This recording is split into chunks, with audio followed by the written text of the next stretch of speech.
찾으시면 아멘. 다 같이 우리 한 목소리로 읽도록 하겠습니다. 시작. 너희가 전에는 어두움이더니 이제는 주 안에서 빛이라. 빛의 자녀들처럼 행하라. 아멘. 기도하겠습니다. 지은이 박선민 드렸습니다. 하나님 감사드립니다. 날마다 사랑하는 자녀들을 위한 기도의 은혜가 제목에 있습니다. 주여, 주님 돌보셔서 그 무엇보다 하나님 사랑하는 자녀들이 예수 그리스도 안에 거하며 예수를 나의 구주로 고백하는 놀라운 은혜 허락하여 주옵소서. 오직 주님이 주인 되는 삶, 주님이 주인 되는 가정, 주님이 주인 되는 가문으로 축복하여 주시되 세세 무궁토록 주님 오시는 그날까지 예수 그리스도 섬기는 믿음의 명문가로 축복하여 주옵소서. 기도의 제목대로 믿음대로 될지어다 말씀하셨사오니 그대로의 역사가 나타나게 하여 주옵소서. 오늘 하루도 우리에게 단잠 허락하셔서 하루를 열어갈 수 있는 은혜 주심을 감사드립니다. 하나님을 찬양하는 하루, 하나님과 더불어 살아가는 하루, 하나님을 통해 힘과 용기와 담대함을 얻는 복된 하루가 되게 하여 주옵소서. 예수님의 이름으로 기도했습니다. 아멘. 오늘 이 8절은 사도 바울의 삶을 그가 다메섹 도상에서 예수를 믿기 전과 이후의 삶을 구분했던 것처럼 에베소 교인들, 이방인 에베소 교인들을 향하여서 인생의 전후를 나눠주고 있습니다. 인생의 전반전은 예수를 모를 때이고 인생의 참된 후반전은 예수를 영접한 후에 삶을 딱 나눠주고 있어요. 우리의 인생은 그러니까 두 개로 나눌 수 있는 거예요. 예수를 영접하기 전의 삶과 예수를 영접한 후의 삶. 그 외에는 성경은 말하지 않습니다. 그러니까 예수가 모르는 삶은 죽음의 삶과 예수를 알게 되면 그다음에 죽음으로부터 벗어나는 삶, 두 삶밖에 없는 거예요. 왜냐하면 우리 인생이 죽느냐 사느냐 문제이기 때문이에요. 예수를 영접하기 전에는 죽었던 삶이고 예수를 영접한 후에는 살아난 삶이다, 이렇게 말해주고 있기 때문입니다. 그래서 본문이 정확히 이렇게 얘기해요. 다시 한번 읽도록 하겠습니다. 시작. 너희가 전에는 어둠이더니 이제는 주 안에서 빛이라. 빛의 자녀들처럼 행하라. 아멘. 자, 그리스도를 영접하기 전에 모습이 뭐냐면 어둠이다, 이렇게 말해요. 이 어둠에 대해서는 벌써 사도 바울이 에베소 교인들에게 계속 설명해 주고 있습니다. 에베소 2장 1절에 3절까지를 다 같이 읽겠습니다. 시작. 그는 허물과 죄로 죽었던 너희를 살리셨도다. 그때 너희는 그 가운데에서 행하여 이 세상 풍조를 따르고 공중의 권세 잡은 자를 따랐으니 곧 지금 불순종의 아들들 가운데서 역사하는 영이라. 전에는 우리도 다 그 가운데서 우리 육체의 욕심을 따라 지내며 육체와 마음에 원하는 것을 하여 다른 이들과 같이 본질상 진노의 자녀이었더니. 아멘. 자, 전에는, 그래서 우리가 1절에 3절까지 뭐냐면 예수를 모르기 전에는 죽었던 자다. 그게 바로 1절이고 그 다음에 2절에 보면 마귀를 따랐던 자, 바로 이게 예수를 그러니까 누군가 따랐는데 예수를 안 따랐으니까 마귀를 따를 수밖에 없어요. 그리고 그러기 때문에 3절에 보니까 진노의 자녀들이었다. 하나님의 진노를 받고 하나님의 채찍을 맞고 하나님께 죽임을 당하는 그러한 자녀들이었다, 이런 말이죠. 그건 사도 바울이 먼저 에베소 교인들에게서 말한 거예요. 우리가 당신들이 예수를 몰랐을 때에는 죄로 죽은 자였으며 마귀를 따랐던 삶이었으며 진노의 자녀들이었습니다. 그런데 그러한 에베소 교인들이, 이방인들이 그리스도를 영접하는 모습을 오늘 8절이 빛이 되었다, 이렇게 말해요. 빛이라고 말합니다. 이제는 참빛이신 그리스도로 인해 빛이니까 어둠에서 벗어난 거예요. 그러니까 예수를 몰랐을 때는 어둠이었는데 어둠과 빛은 둘이 공존할 수가 없어요. 지금 어두워요. 약간 어두워요. 좀 지나면 환해질 거예요. 어둠과 빛은 공존이 안 돼요. 교회 들어올 때는 어두웠어요. 빛을 딱 켜면 어두움은 사라질 수밖에 없습니다. 그러니까 빛과 어둠은 공존이 두 개가 다 함께 거하지 못해. 햇빛도 찌고 그리고 한쪽에서는 깜깜하다 이런 얘기는 없어요. 빛이 드러나면 전 인류가 지구 전체가 대한민국 전체가 환하게 되어 있습니다. 이처럼 그리스도를 영접하는 모습은 빛이에요. 그러니까 어둠과 공존하지 않게 되었다. 그리스도를 영접하기 전에는 어둠이었는데 그리스도를 영접한 후에는 빛이 되었기 때문에 어둠과 공존하거나 어둠에서 벗어나게 되었다 이렇게 말해요. 요한복음 1장 9절이 이렇게 말합니다. 시작. 참빛 곧 세상에 와서 각 사람에게 비치는 빛이 있었나니 아멘. 참빛이 세상에 왔다는 거야. 그게 바로 예수 그리스도예요. 참빛은 예수 그리스도이십니다. 예수 그리스도가 우리 가운데 오셨어요. 빛으로 오셨기 때문에 이제 우리가 빛을 받았단 말이에요. 그러니까 우리가 빛을 받았기 때문에 우리도 가면 어두움이 떠나가게 되어 있는 거야. 이제는 그러므로 우리는 빛의 자녀가 되었다라고 말해요. 골로새서 1장 12, 13절이에요. 시작. 우리로 하여금 빛 가운데서 성도의 기업의 부분을 얻기에 합당하게 하신 아버지 하나님께 감사하게 하시기를 원하노라. 그가 우리를 흑암의 권세에서 건져내사 그의 사랑의 아들의 나라로 옮기셨나니 아멘. 보세요. 빛 가운데에서 우리를 합당하게 하시고 그렇게 만드셨어요. 그러니까 그의 사랑의 아들의 나라로 옮기셨다 이런 말이에요. 우리를 하나님의 사랑의 아들의 나라. 그러니까 우리는 하나님의 사랑의 아들이 되어서 하나님의 나라로 옮기셨다 이렇게 말합니다. 그러면 이제 에베소 교인들은 빛이 된 거예요. 우리도 예수를 영접하기 전에는 어둠이 있는데 예수를 영접한 후에는 빛이 되었습니다. 그래서 우리가 마태복음 5장 14절에 이렇게 말하잖아요. 시작. 너희는 세상의 빛이라 산에 있는 동네가 숨겨지지 못할 것이요. 아멘. 그래서 예수님이 너희는 세상의 빛이야 이렇게 말해요. 빛이 되라는 것이 아니라 그냥 빛이 왜? 빛이 내 가운데 오셨으니까요. 빛이에요. 빛. 우리는 빛이 되려고 노력할 필요가 있는 게 아니라 빛이다 이런 말입니다. 이제 그리스도를 영접한 사람들이 해야 될 일이 있어요. 그러니까 다시 한번 8절을 자세히 읽도록 하겠습니다. 시작. 너희가 전에는 어둠이더니 이제는 주 안에서 빛이라 빛의 자녀들처럼 행하라. 아멘. 이제 빛의 자녀가 되었어요. 빛의 자녀가 분명히 되었습니다. 빛의 자녀란 시편 27편 1절이에요. 읽겠습니다. 시작. 여호와는 나의 빛이요 나의 구원이시니 내가 누구를 두려워하리요. 아멘. 빛의 자녀란 하나님의 자녀예요.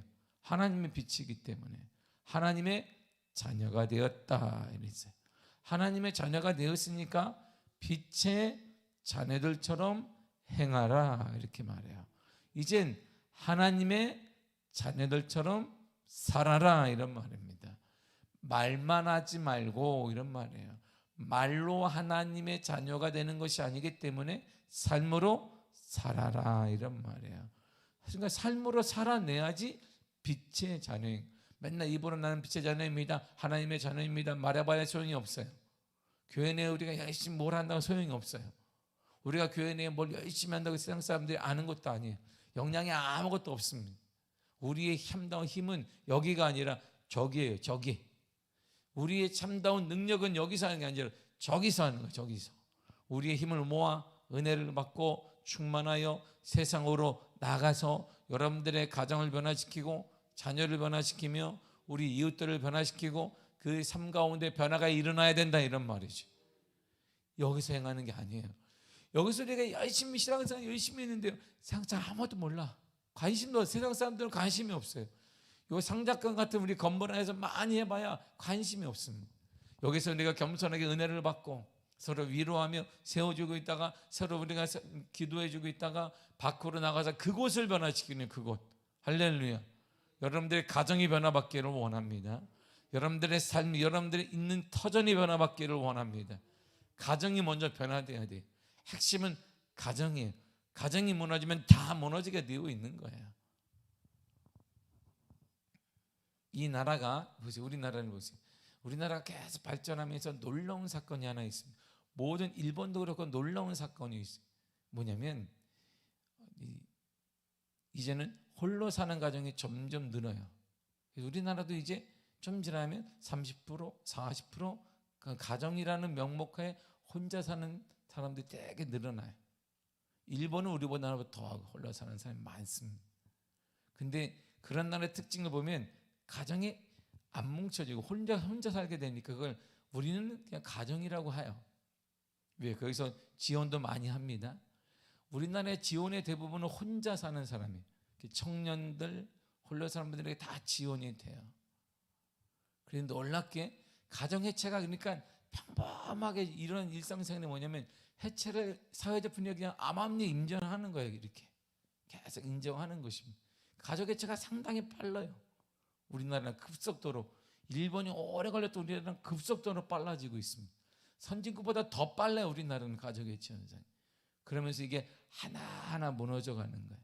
가정은 별거 아니다 그러는데 가정이 무너지면 사회가 무너져요. 계속. 뭐 인류적으로 우리가 뭐 가정이 무너지니까 뭐 생산하는 다음 세대를 생산하지 않는데 이거는 일반 당연한 것뿐만 아니라 영적으로 그런 모든 것들이 하나하나 무너져 가고 있어요. 근데 계속 우리의 돈들은 세금들은 그쪽을 향해 계속 투자가 돼. 그쪽을 향해서. 그래서 우리나라에 이런 웃긴 말이 있습니다. 온전한 가정은 혜택을 못 받고 온전하지 않아야 혜택을 받는다. 이런 어처구니 없는 말이 우리나라에 돌고 있는 거예요. 맞죠? 도와야죠. 후원해야 됩니다. 근데 뒤 이면에 뭐가 있는가를 정확히 알아야 돼. 사단의 실상과 가정을 깨고자 하는 사단의 실상들을 봐야 되는데 그런 일이 일어나지 않고 힘이 없어요. 늘 얘기하듯이 미국은 기독교인과 기독교인이 아닌 사람들이 가정을 보호하고 유지하는 비율이 좀 다릅니다. 그러니까 가정의 해체 현상이 완전히 달라요. 2배 이상의 기독교인들이 낮아요. 가정을 지켜낸단 말이에요. 신앙에 있는 힘으로. 근데 한국은 예수를 믿는 사람이나 안 믿는 사람이나 가정 해체율이 똑같아요. 차이가 별로 없으니까 신앙이 우리 가정을 지켜내지 못하고 있다 이런 말이에요. 한국에서는. 그러니까 우리는 지금 더불어 쉽게 얘기하면 말뿐인 신앙으로 계속 살아가요. 여기 안에서 우리 열심히 하고 여기서 다투고 여기 안에서 시기하고 여기 안에서 뭐하고 해봐야 세상 사람들 아무도 관심이 없고 하나님도 관심이 없어요. 우리의 힘은 여기서 은혜를 받고 충만하게 하고 여러 가지 모든 것들을 충만하게 만든 다음에 우리의 삶으로 들어가 가장 먼저인 가정이 변화받아야 되는 것이에요. 그리고 우리 일터가 우리나라 교제하는 사람들이 변화가 일어나야 합니다. 그래서 주님이 이제는 빛의 자녀들처럼 행하라 이렇게 말씀하셨어요. 이제는 예수 안에 예수를 영접한 사람들은 그렇게 자녀들처럼 하나님의 자녀들처럼 살아내야 된단 말입니다. 힘들더라도 부딪히더라도 살아내야 돼요. 살아내지 않고는 절대 하나님의 영광과 하나님의 역사가 그곳 우리가 있는 그곳에 일어나지 않고 있기 때문입니다. 그러므로 빛의 자녀를 행하기 위해서는 먼저 어둠을 몰아내야 돼요. 죄의 습성과 잘못된 습관과 상대방에 대한 배려 없는 언어들을 다 몰아내야 합니다. 그리고 빛 대신 예수님처럼 살아가야 돼요. 예수님의 삶을 보면 답이 딱 나와요. 헌신하고 희생하고 남을 세우는 삶을 살아가야 하는 것입니다. 남을 세우면 별거 아닌 것 같지만 하나님이 우리를 세워주신단 말이에요. 여러분들의 언어를 통해 여러분들의 삶을 통해 남이 세워져 가기를 바랍니다. 그래야 하나님이 우리를 세워줘요. 남을 밟으면 하나님도 나에 대해서 아무런 관심이 없지만 내가 남을 세우면 내가 남을 격려하면 하나님이 나를 격려하고 나에게 부어주시며 나에게 은혜를 더하여 주신다는 것이죠. 모든 것을 우리가 종합해보면 이렇게 살라는 거야. 잘 보세요. 어떻게 살아야 될 바를 이방인 그리스도인들에게 사도 바울은 은혜를 받고 정확히 말합니다. 골로새서 3장 12절을 보세요. 시작. 그러므로 너희는 하나님의 택하사 거룩하고 사랑받는 자처럼 긍휼과 자비와 겸손과 온유와 오래 참음을 옷 입고. 아멘. 하나님이 택한 거룩한 사람은 이렇게 살아야 돼요. 친절과 겸손함과 부드러운 마음과 오래 참음으로 살아라 그랬어요. 첫 번째가 뭐 사도 바울이 딱 꺼낸 게 긍휼이 친절이라는 뜻이에요. 친절하게 해라. 함부로 말하지 마. 함부로 대하지 말아라. 친절하게 먼저 다가가라는 거예요. 먼저. 이게 우리 교회 분위기가 그래서 깨져야 되는 것입니다. 이게 먼저 낮아져야 돼요, 우리가. 사도 바울이 이방인 골로새 교인들에게 말하기를 하나님의 택하고 거룩한 백성들이요, 우리가 할 일은 먼저 친절하십시오. 그리고 겸손하게 행동하십시오. 부드러운 마음을 가지세요. 그리고 오래 참으며 살아가십시오. 이렇게 말해요. 그리고 이어서 이렇게 말합니다. 13절에 시작. 누가 누구에게 불만이 있거든 서로 용납하여 피차 용서하되 주께서 너희를 용서하신 것과 같이 너희도 그리하고. 아멘. 불만이 많죠. 살다 보면 우리도 불만이 많아요. 저 사람은 다 불만이 많아요. 불만이 많으면 폭발해라 이렇게 말하지 않아요. 불만이 있거든 터트려버려, 그냥 뭐 폭발해버려라 이렇게 말한 것이 아니라, 불만이 있거든 용납해라. 주님께 용서받은 것처럼 그도 용납해라. 이렇게 말씀하시는 거예요. 불만이 있는 대로 그냥 내가 하고 싶은 대로 말하고 하고 싶은 대로 내가 다 이렇게 하지 말라는 것입니다.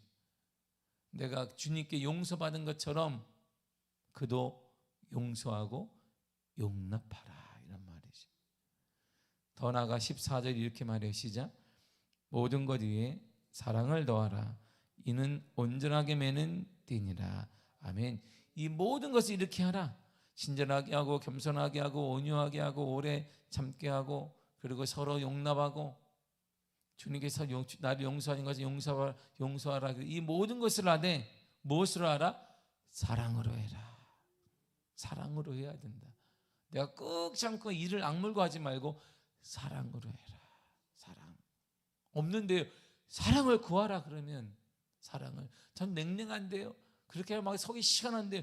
사랑을 구하라. 아주 철저히. 우리 마음이 옥토가 되지 않고 우리 돌 같은 마음이라는 뜻이기 때문에 주님께 사랑을 구하라는, 그를 안을 수 있는 사랑, 그를 품을 수 있는 사랑, 그 사랑을 구하라는 거예요. 더 나아가 15절이 이렇게 말하잖아요. 시작. 그리스도의 평강이 너희 마음을 주장하게 하라. 너희는 평강을 위하여 한 몸으로 부르심을 받았나니 너희는 또한 감사하는 자가 되라. 아멘. 그리스도께 받은 평강으로 마음을 다스리라는 거예요. 저는 안 되는데요. 그때 주님이 말씀하셨어요. 주님께 받은 평강으로 마음을 다스리라. 주님께. 그래서 은혜를 받아야 되네. 그래서 우리가. 그래서 하나님의 은혜를 받지 않고는 이게 안 돼요. 뭐 용서해야지, 뭐 이렇게 뭐 친절해야지 되든가요? 안 되지. 되든가요? 우리가 늘 쓰는 얘기, 나는 그렇게 그냥 생겨 먹었는데요. 우리가 늘 하는 얘기죠. 나는 원래 그런데 성격이요? 안 되죠. 그래서 뭘 얘기하냐면, 그렇게 우리가 핑계를 댈까봐 사도 바울이 예수님께 받은 평강으로 마음을 다스리라.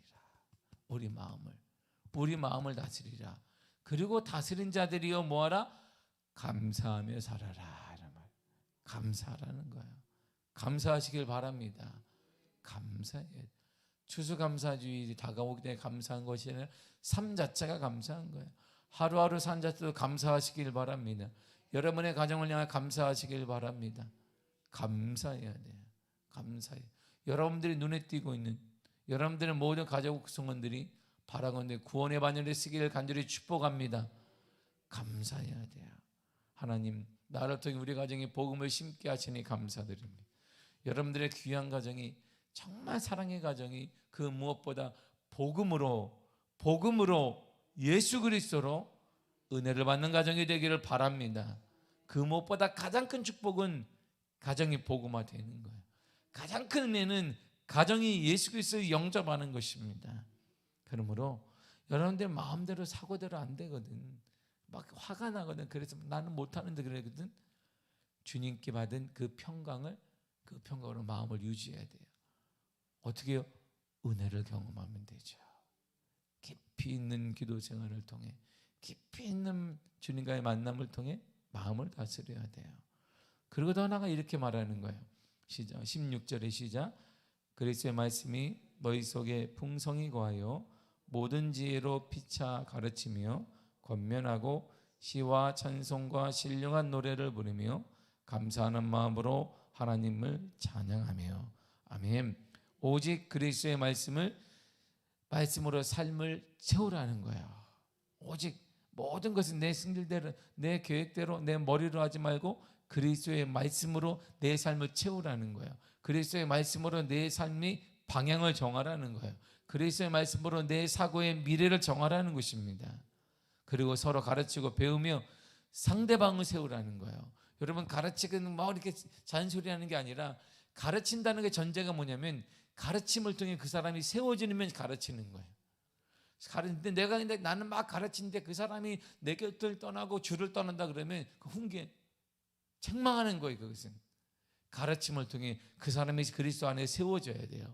여러분들의 가르침을 통하여서 주위 사람들이 세워지고 있는가가 중요한 거예요. 그래서 가르치고 배움을 통해 상대방을 세워야 돼요.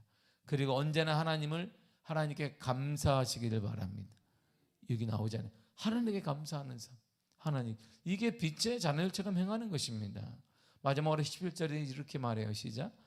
또 무엇을 하든지 말에나 일에나 다 주 예수의 이름으로 하고 그를 힘입어 하나님 아버지께 감사하라. 아멘. 모든 말과 행동을 우리 주 예수님을 위해 하는 것처럼 하라, 이런 말입니다. 여러분들이 하는 말들, 그것은 그 사람에게 하는 것이 아니라 주님께 하는 것처럼 하라, 이런 말이에요. 여러분들 하는 행동, 이것들을 그 누구를 위해 하는 것이 아니라 주님께 하는 것처럼 하라, 이런 말입니다. 주님께 함부로 하지 않았다면 상대방에게 함부로 하지 말아라, 함부로 행동하지 말라, 이런 말입니다. 어린 아이들에게까지도 마찬가지예요. 우리의 교회 꼬마들에게까지도 함부로 말하지 말고, 함부로 이게 네가 뭘 한다 해서 이렇게 하지 말란 말입니다. 늘상 제가 얘기했지만 어린아이들이 존중을 받아본 애들이 존경할 줄 알아요. 그래서 어린아이들을 존경해야 돼요. 여러분들이 인사도 하고 먼저 꼬마들에게 계속해서 존칭도 써주고, 그래서 그래야 존경을 받아본 아이들, 사랑을 받아본 사람들이 사랑할 줄 아는 거예요. 여러분들이 함부로 대하게 되면, 일주일에 한 번 만나는데 함부로 여러분들이 얘가 뭐라 했지만 함부로 말하게 되면, 한 번 무시를 당한 아이들은 다른 사람을 또 무시하게 되어 있어요. 그게 어른들의 잘못인 거예요. 그래서 주님이 말씀하시기를 모든 말과 행동을 예수님이 하는 것처럼 그렇게 하라는 거예요. 여러분들 가정생활을 하든 교회 생활에서 우리 가운데 공동체 생활을 하든 소그룹을 하든 구역을 하든 무엇을 하든 주님을 위해 하는 것처럼 하라는 것이에요. 이게 빛의 자녀들이 할 일이에요. 이게 어둠이 아닌 빛의 자녀가 할 일이 이러한 삶입니다. 여러분들의 가정에 또다시 작은 예수가 존재해야 된다, 이런 말이죠. 그리고 하나님 아버지께 이 모든 것으로 말미암아서 감사해야 합니다. 반복되는 게 뭐예요? 하나님께 감사하라는 거예요. 하나님께 감사하시기를 바랍니다. 입을 열어 늘 감사하시기를 바랍니다. 아무것도 염려하지 말고 오직 모든 일에 기도와 간구로 너희가 그것을 감사함으로 하나님께 아뢰라 그랬어요. 그러니까 감사가 중요한, 감사를 잃어버린 곳에는 하나님의 긍휼과 하나님의 역사와 하나님의 은혜가 나타나지 않기 때문에 감사하시기를 바랍니다. 하나님께 감사하시기를 바랍니다. 그것이 하나님의 은혜의 출발이며 빛의 자녀들의 삶의 출발점이에요. 그리고 이 여러분들의 모든 행동, 모든 언어가 예수님께 하듯이 하시기를 바랍니다. 그때 하나님의 은혜가 넘쳐나게 되는 것입니다. 그 은혜가 여러분들 삶에 가득하게 되어 간절히 축복합니다. 기도하겠습니다. 주님 감사합니다.